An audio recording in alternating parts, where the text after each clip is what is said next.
Agneeswaran sir, 5வது ஆண்டு நடந்து கொண்டு இருக்கிறது திமுக அரசு அமைந்த பிறகு. கரெக்டு தானே நான் சொல்கிறது? 5 வருஷம், 4 வருஷம் முடிஞ்சது, இப்போ தான் கொண்டாடினாங்க. கரெக்டாக இந்த 4 ஆண்டுகளில் இதற்கு முன்பாக நடந்த நித்தி ஆயோக் கூட்டத்தில் தமிழ்நாட்டினுடைய முதலமைச்சர் இதற்கு முன்பாக பங்கேற்றிருக்கிறாரா சார், இல்லை இதுதான் ஃபர்ஸ்ட் டைம்ங்களா? இதுதான் முதல் முறை. இதுதான் முதல் முறை. அதனால் தான் விமர்சனத்திற்கு இது ஆளாகி இருக்கா சார்? அதுவும் விமர்சனத்துக்கு ஆளாகிருக்கிறது. Okay okay. நியாயமான கோரிக்கை முதலமைச்சர் இந்த கூட்டத்தில் பங்கேற்க போகிறார் அப்படின்னு சொல்லி பத்திரிகைகளில் எல்லாம் செய்தி வெளியான போது எதிர்க்கட்சி தலைவர் எடப்பாடி பழனிசாமி வெள்ளைக்கொடி ஏந்தி விட்டார் அப்படின்ட்டு ஒரு விமர்சனத்தை முன்வைத்த போது திரு MK ஸ்டாலின் அப்படிங்கிற அந்த ட்விட்டர் பக்கத்திலிருந்து ஒரு சின்ன செய்தி ஒன்று வெளியானது. அது வெளியான தேதி 21/5/2025. தமிழ்நாட்டிற்கான நியாயமான நிதி உரிமையை நித்தி ஆயோக் கூட்டத்தில் வெளிப்படுத்த 24ஆம் தேதி டெல்லி செல்கிறேன். அதுதான் அதனுடைய சாராம்சம். அதுக்கப்புறமேட்டு இருக்கிறதுலாம் நான் அந்த அரசியல் விமர்சனத்துக்குள்ளெல்லாம் போகலை. இந்த டெல்லி செல்கிறேன், நான் நியாயமான உரிமையை கூட்டத்தில் வெளிப்படுத்த தான் போகிறேன்னு சொல்லியிருக்கிறாரு. ஆனால் இந்த உரிமையை இதற்கு முன்பாக அவர்கள் வெளிப்படுத்தவில்லையா, இல்லை வேறு ஏதாவது காரணங்களா? அதான் சார், தமிழ்நாட்டுடைய இன்றைய மாண்புமிகு முதலமைச்சர் அவர்களும் முன்னாள் முதலமைச்சர் அவர்களும் 23ஆம் புலிகேசி படத்தை ரொம்ப பார்த்துருப்பாங்க போல. அதில் தான் இந்த வெள்ளக்கூடிய 2 பேரும் பேசிக்கிறாங்க. ஆனால் அதை தவிர்த்து விட்டு நாட்டினுடைய நலன் அப்படின்னு நீங்கள் பார்க்குற போது, நீங்கள் 4 ஆண்டு காலம் தமிழ்நாட்டினுடைய மாண்புமிகு முதலமைச்சர் நிதி ஆயோக் கூட்டத்திற்கு போகலை. ஏற்கனவே மத்திய அரசாங்கத்தில் இருந்ததை இந்த மத்திய திட்டக்குழு அப்படிங்கிறத இவங்க நிதி ஆயோக் அப்படின்னு மாற்றி 10வது முறை நடக்கக்கூடிய கூட்டம் தான் இந்த 2025 இன்றைக்கு நடக்கிறது. இப்போ இதற்கு தமிழ்நாட்டுடைய மாண்புமிகு முதலமைச்சர் அவர்கள் போகிறார்கள். ஆனால் ஏன் அப்படி 2020, 21, 22 ஏன் போகலை அப்படின்னா, அன்றைக்கு கொரோனாவை காரணம் காட்டினார்கள். 22, 23 ஏன் போகலை அப்படின்னா, ஐயா கலைஞர் அவர்களுக்கு நாங்கள் சிலை எழுப்புகிறோம், அதனால் இது பண்ண முடியலன்னாங்க. அடுத்த ஆண்டு ஏன் போகலை அப்படின்னு கேட்டால், நாங்கள் முதலீடு ஈர்ப்பதற்காக வெளிநாடு சென்றிருக்கிறோம், ஆகவே மாநிலத்தின் சார்பாக மத்தியிலே பங்கேற்பதற்கு அனுமதி கேட்டிருந்தோம், அனுமதி மறுக்கப்பட்டது அப்படின்னாங்க. அடுத்த ஆண்டு என்ன சொல்றாங்க, கடைசி சென்ற ஆண்டு நிதி ஆயோக்கு ஏன் போகலை அப்படின்னு சொல்லுகிற போது என்ன சொல்லுகிறாங்கன்னா, மத்திய நிதித்துறை அந்த நிதிநிலை அறிக்கை பட்ஜெட்ல தமிழகம் என்று இடம்பெறவில்லை, அதனால் நாங்கள் பங்கேற்கவில்லை அப்படிங்கிறாங்க. நான் கேட்கிறேன், இந்த 4 ஆண்டு காலத்தில் 4 காரணங்களை கூடிய தமிழக அரசு, மாண்புமிகு முதலமைச்சர் அவர்கள் இந்த ஆண்டு மட்டும் நீங்கள் உரிமை கொடி என்று சொல்லுகிறீர்களே, அப்ப 4 ஆண்டு காலம் நீங்கள் உரிமை கொடியை விட்டுட்டீங்களா? இதுதான் கேள்வி. ஆகவே அதைத்தான் மாண்புமிகு எதிர்க்கட்சி தலைவர் கேட்கிறார். ஏப்பா 4 வருஷம் போல, இப்ப இந்த வருஷம் மட்டும் போறீங்க அப்படின்னா அடுத்த ஆண்டு தேர்தலுக்கான ஒரு யுக்தியா வெள்ளோட்டமா? அல்லது சென்ற ஆண்டு போகிற போது மேற்கு வங்காளத்தினுடைய முதலமைச்சர் என்ன பண்ணாங்க, எந்திரிச்சு பேசும்போது அந்த மைக்கை கட் பண்ணிட்டாங்க, மைக்கை கட் பண்ணா மாநில உரிமை பறிக்கப்பட்டது அப்படின்னு சொன்னாங்களே, அது மாதிரி ஏதாவது it may be a political stunt அப்படின்றதுனால தான் ஒரு அரசியல் பேசப்பட்டதே ஒழிய நாட்டு நலனுக்காக நீங்கள் சென்றிருக்கிறீர்கள் என்றால் அது வரவேற்கத்தக்கது. ஆனா இங்க நாம எதிர்பார்க்க வேண்டிய விஷயம் என்னன்னு கேட்டீங்கன்னா, இந்த மாநிலத்திற்கு கொடுக்க வேண்டிய நிதி அவங்க கொடுக்கணும் அப்படிங்கிறது சொல்லப்படுகிறது. என்னன்னா, 15வது நிதிக்குழுல இங்க 41% தருவதாக சொல்லப்பட்டது மத்திய அரசாங்கத்தால். ஆனா மாநிலத்திற்கு கொடுக்கிறது 33.16 தான் கொடுக்கிறாங்க. இங்க இதே நிலை நீங்க 14வது நிதிக்குழுலையும் இப்படி சொல்லி குறைச்சு கொடுத்ததுனால, அதனால பல்லாயிரம் கோடி தமிழக அரசாங்கத்திற்கு நட்டம் ஏற்படுது, எங்களுக்கு கிடைக்கல மத்திய நிதி என்று போயிடும் அப்படின்ட்டு கடிதம் ஜெயலலிதா மேடமே எழுதியிருந்தாங்க, அன்னைக்கு எழுதியிருந்தாங்க. அதே கோரிக்கைத்தான் இன்றைக்கு தமிழ்நாட்டுடைய மாண்புமிகு முதலமைச்சர் அவர்களும் வைக்கின்றார்கள். இங்க என்னன்னு கேட்டீங்கன்னா, இந்த திட்டங்கள் எல்லாமே தமிழ்நாட்டை பொறுத்தளவில் இதுல என்னன்னா சார், 2047 நம்ம நண்பர் அதுக்கெல்லாம் பதில் சொல்லுவாரு. 2047 இந்தியா வல்லரசாகணும், கரெக்ட் தான். ஆனால் மாநிலங்களுக்கு சேர வேண்டிய, கல்விக்கு சேர வேண்டிய PM ஸ்ரீ, அதுல சமக்கர சிக்ஷா அபியான் திட்டத்துல PM ஸ்ரீ வேற, சமக்கர சிக்ஷா அதுதான் சார். அதுல நீங்க NEP இதெல்லாம் உள்ளடக்கிய ஒரு ஒப்பந்தத்தில் எந்த மாநில அரசு கையொப்பம் போடலையோ அதுக்கெல்லாம் நாங்க SSA தரமாட்டோம்னு சொன்னாங்களா?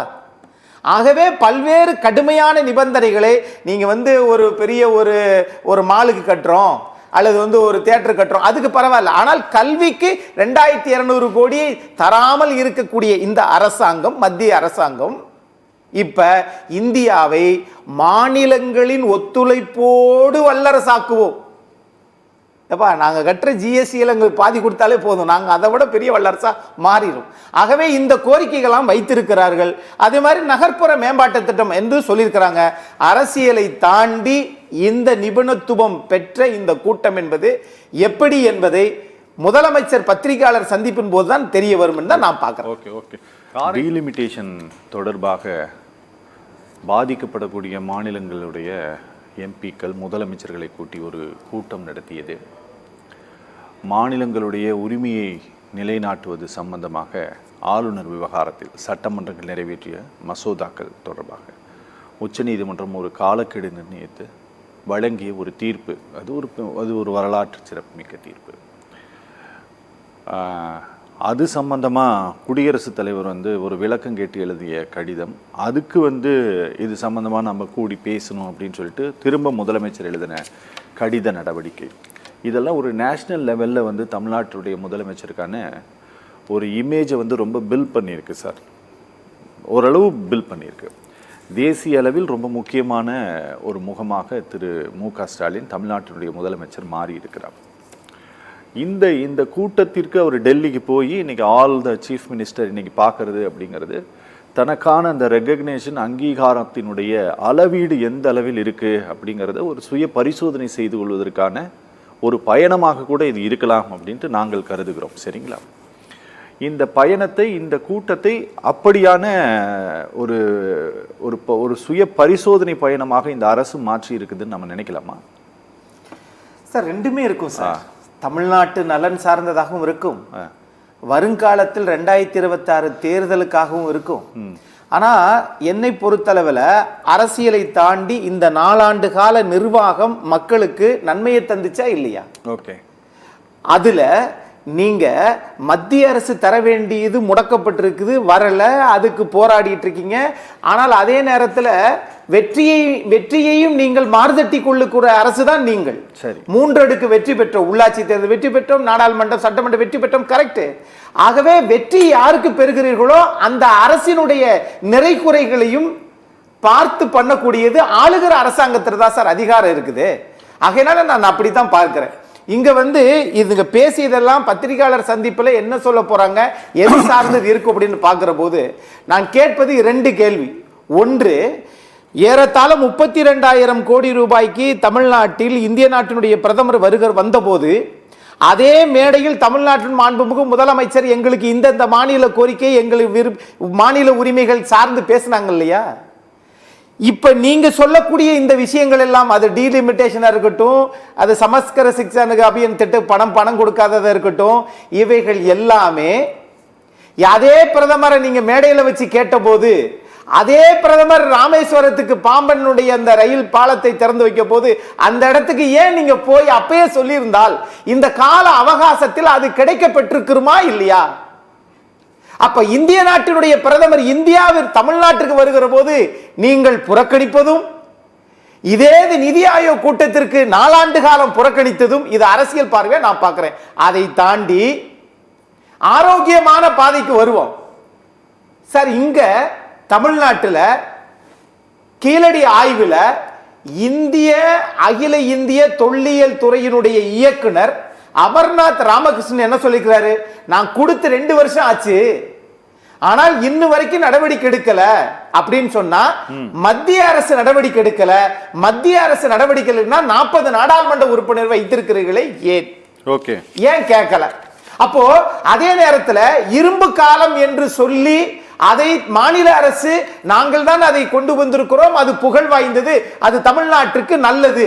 ஆனால் இரும்பு காலத்தை செய்த நீங்கள் கீழடி ஆய்வில் 3500 ஆண்டுகாலமாக இருந்ததே, அதை ஏன் நீங்க இன்றைக்கு பிரதமரிடம் பேசுவீர்கள் என்று நாட்டு மக்கள் எதிர்பார்த்தார்கள். ஆனால் நீங்க பண்ணுனீங்களா இல்லையா பத்திரிகையாளர் சந்திப்புல தான் தனிப்பட்ட முறையில் சொல்லுகிற போது சொல்லுவார்களா இல்லையா என்று தெரியவில்லை. இன்னொரு விஷயம், மத்திய அரசு நிதி தரல, அதனால தமிழ்நாட்டினுடைய இருக்கக்கூடிய நிதிகளை வச்சு நாங்க வந்து நிர்வாகத்தை இயக்கிக்கிட்டு இருக்கோம்னு சொல்றீங்கல்ல. ஆனா சார் 2021 தமிழ்நாட்டில் 25வது நிதிநிலை நீங்க சொன்னக்கூடிய தேர்தல் அறிக்கையில எவ்வளவு தெரியுமா சார் சொல்லியிருக்கிறாங்க? அருமைக்குரிய சகோதரி நாகநந்தினி அந்த 25வது அறிக்கையை அந்த இதை எடுத்து வாசிப்பாங்கன்னு நினைக்கிறேன். அன்றைய கடன், தமிழ்நாட்டுடைய கடன் 4,68,000 கோடி. இன்னைக்கு நிதி ஆயோக் கூட்டத்திற்கு எங்களுக்கு வேண்டும் தான் கேட்க போயிருக்கிறாங்க. ஆனா தமிழக அரசுடைய கடன் 4,68,000 கோடி 2021 சார். அந்த அறிக்கையில் என்ன தெரியுமா போட்டிருக்காங்க? 9 லட்சம் கோடி கடன் இருக்குது தமிழக அரசாங்கத்துக்கு. அதனால ஒவ்வொரு தனி மனிதனுடைய தலையிலும் 1,20,000 கடன் இருக்குன்னு சொன்னது திமுகவினுடைய தேர்தல் அறிக்கை. ஆக உங்களுடைய நிதி பரிபாலனம் எப்படின்றது பாத்தீங்களா? 2025 தான் 9.5 லட்சம் கோடி தமிழக அரசினுடைய கடன். 2021 4,68,000, 2010 போகிற போது ஏறத்தாழ 1 லட்சம், மொத்தம் 5,68,000 கோடி தான். ஆனா 9 லட்சம் கடன் இருக்குன்னு ஒரு அரசாங்கத்தை இல்லாத கடனை சொன்னீங்க. அதுக்கு நீங்க என்ன பண்ணீங்க? திரு ரகுராம் ராஜன் தலைமையில் கமிட்டி அமைப்போம் சொன்னீங்க சார். சார் எது நலன் சார்ந்த அரசாங்கம் தெரியுங்களா? 2014 எஸ்தர் சாந்த்ரோ, அபிஜித் பானர்ஜி தலைமையில ஜேபால் கமிட்டியில தென்னாசிய பிராந்திய நாடுகளில் அதிமுக அரசாங்கம், அன்றைய முதலமைச்சர் அம்மையார் ஜெயலலிதா அவர்கள் ஒரு ஒப்பந்தத்தை போட்டார். ஒட்டுமொத்த தமிழ்நாட்டினுடைய நிதி நிலையை பெருக்க வேண்டும், கிராமம் முன்னேற வேண்டும். அப்படி போட்டதுனாலதான் 14 ஒப்பந்தம் போட்டாங்களா சார்? 19 தான் அவங்களுக்கு பொருளாதார நோபல் பரிசை கொடுத்தாங்க சார், அபிஜித் பானர்ஜிக்கும் எஸ்தருக்கும். ஆகவே ஒரு நீண்ட கால திட்டம் என்று வருகிற போது அது அல்லவா இந்த நாட்டுக்கு வளர்ச்சி. ஆனா நீங்க 9 லட்சம் கோடி கடன் இருக்குன்னு ஒரு பச்சை பொய்யை சொல்லிட்டு இன்னைக்கு நிதி ஆதாரத்தை பெருக்குவோம் என்று சொன்னால் நீங்க கடனே நிறைய வாங்கிக்கிறீங்க, சொத்து வரியும் உயர்த்திட்டீங்க. 150% சொத்து வரிக்கு 15வது நிதிக்குழுன்னு சொன்னீங்க. இப்படி எல்லாம் இருக்கிற போது நீங்கள் வெறுமனே வார்த்தைகளாலே ஒரு நிர்வாகம் நடக்கிறது, மக்கள் அதிருப்தியோடு இருக்கிறார்கள். சார் ஒட்டுமொத்த இந்தியாவே வேலையில்லா திண்டாட்டம், வேலையின்மையினுடைய சதவிகிதம் 4.9 இருந்தது. இந்த மாதம் அது 5.1 மாறிடுச்சு. இவங்க படிச்சா வேலை வரும், வேலை வந்தா சம்பாத்தியம் வரும், சம்பாத்தியம் வந்தா அவங்களுக்கு தேவையான பொருளை வாங்குவாங்க என்பதை தாண்டி ஸ்ட்ரெயிட்டா வேலையை நீ பணத்தையே புடிங்கிட்டோம்னா, வரியை உயர்த்திட்டா, ஆக மத்திய அரசு என்ன செய்கிறதோ அதேதான் மாநில அரசும் செய்கிறது என்பதற்காக சொல்லுகிறேன். Okay okay okay